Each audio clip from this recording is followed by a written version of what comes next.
Bienvenue dans ce nouvel épisode de Le Lion numérique. Aujourd'hui, on va parler d'un sujet crucial si vous voulez que votre formation cartonne. Comment évaluer les besoins de votre public cible? Parce que soyons honnêtes, créer une formation, c'est bien, mais créer une formation que les gens veulent vraiment acheter et suivre, c'est encore mieux. Et c'est là que beaucoup d'entrepreneurs se trompent.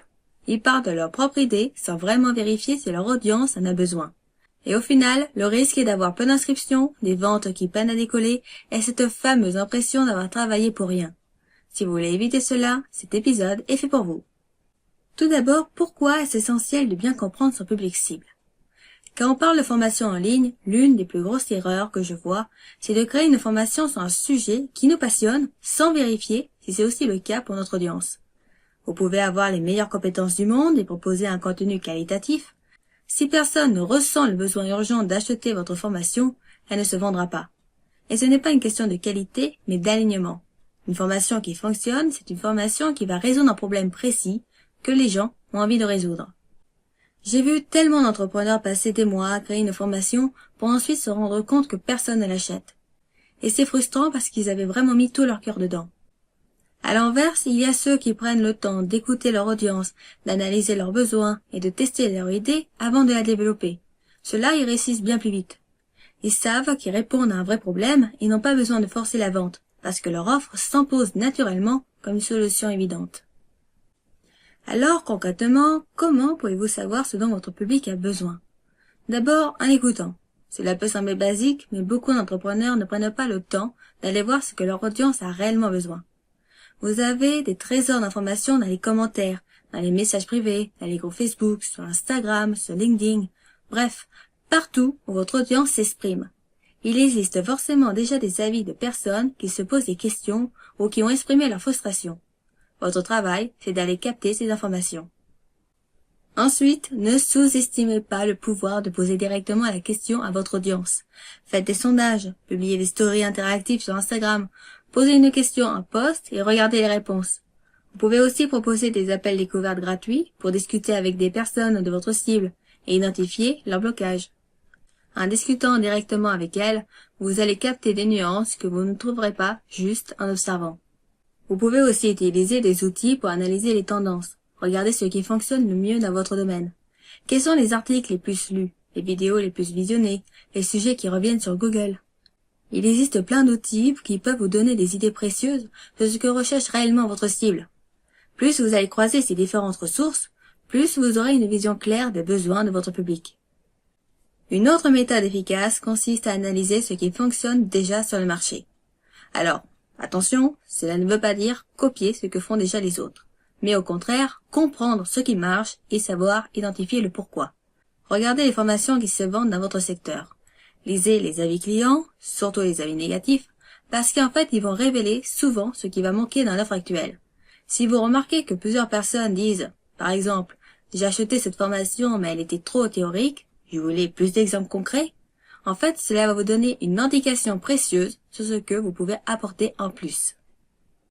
Une fois que vous avez identifié les besoins réels de votre audience, il va falloir transformer ces informations en une offre irrésistible. L'erreur que je vois souvent, c'est de vouloir répondre à tous les besoins en même temps. La formation risque à ce moment-là de devenir trop large, trop complexe, et au final, elle va perdre en impact. Et ce n'est pas le but. Au contraire, l'objectif, c'est de proposer une solution claire à un problème précis. Mais attention, il y a aussi quelques pièges à éviter. Le tout premier, c'est de vouloir s'adresser à tout le monde. Une formation trop généraliste ne résonnera avec personne. Mieux vaut une audience plus petite, mais ultra ciblée, qui se reconnaît dans votre message et qui voit votre formation comme la solution idéale pour elle. Le deuxième piège, c'est de vouloir trop en faire.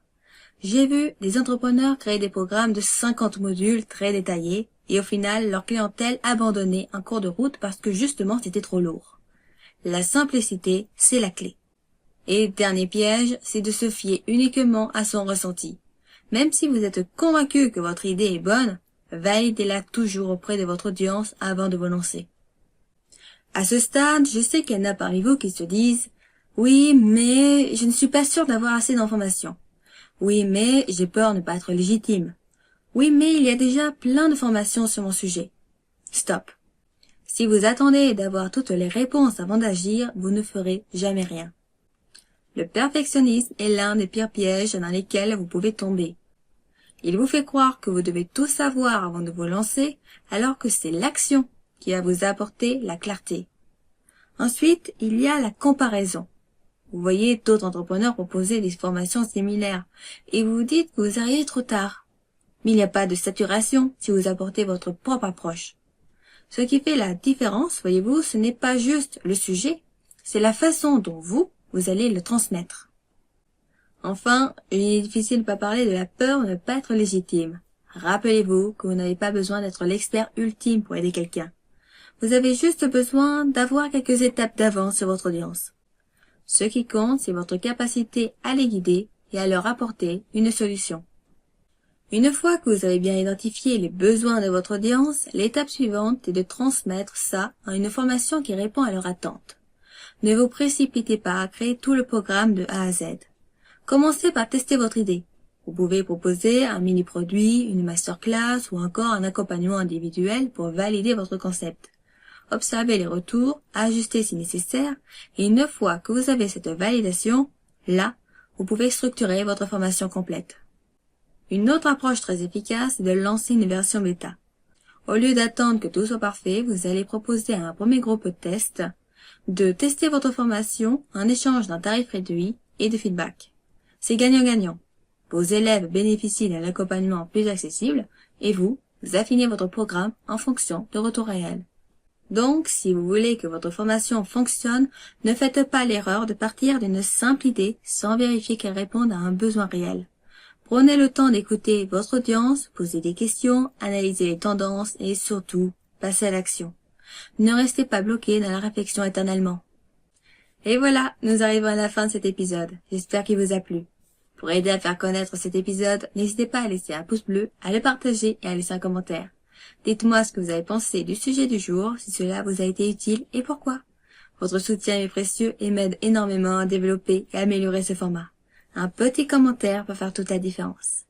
Retrouvez-moi un DM sur Instagram pour me faire part de vos problématiques actuelles, je serai ravie de vous répondre. Encore merci pour votre soutien et vos retours. On se dit à très bientôt dans un prochain épisode. Bye!